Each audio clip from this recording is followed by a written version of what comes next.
তত্ত্বাবধায়ক সরকারের দায়িত্বে রয়েছেন, তারা এমন কোনো কথা বলবেন না দয়া করে যা জনগণের মধ্যে বিভ্রান্তি সৃষ্টি করবে।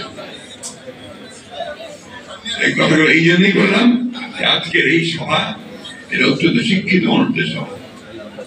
এখানে আপনারা আমার এই জিনিসগুলো ভাববেন, চিন্তা করবেন। আমাদের জীবনের শেষ অংশে চলে এসছি আমরা একেবারে জীবন সায়ান্নে, এই সায়ান্নে হিসেবে আপনাদেরকে বলতে চাই, যদি আপনারা আমাদের দেশকে রক্ষা করতে চান, আপনাদের স্বাধীনতাকে রক্ষা করতে চান, আপনাদের অধিকারকে রক্ষা করতে চান, তাহলে আপনারা সবাই একজোট হন, ঐক্যবদ্ধ হন। বিভাজনের কাছে আপনারা কখনো মাথা নোয়াবেন না, অন্যায়ের কাছে মাথা নোয়াবেন না, অন্যায়ের মুখে সব প্রশ্রয় দেবেন না।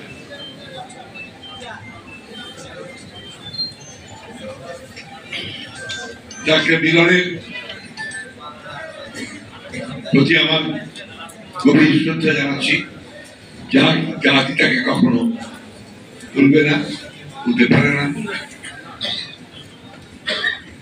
এবং আমাদের যতজন তরুণ প্রাণ যারা বিভিন্ন সময় দেশের পরিবর্তনের জন্য, কল্যাণের জন্য প্রাণ দিয়েছেন, তাদের প্রতি আমার শ্রদ্ধা জানাচ্ছি এবং তাদের প্রতি আমার চরম কৃতজ্ঞতা জানাচ্ছি। আসুন আমরা ডক্টর বিলন যে কারণে প্রাণ দিয়েছেন তাকে স্মরণ করে সেটাকে বাস্তবায়ন করার লক্ষ্যে সুখী সমৃদ্ধ বাংলাদেশ, শহীদ প্রেসিডেন্ট জিয়াউর রহমান যে জন্য প্রাণ দিয়েছেন একটা স্বাধীন সার্বভৌম বাংলাদেশ, দেশনেত্রী বেগম খালেদা আজকে যে কারণে তীরে তীরে ভুগছেন 6 বছর ধরে কারাগারের অন্ধকারে, একটা গণতান্ত্রিক বাংলাদেশ।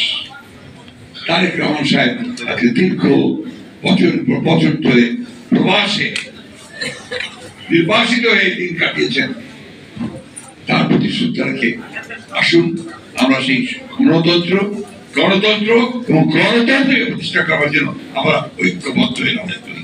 ধন্যবাদ।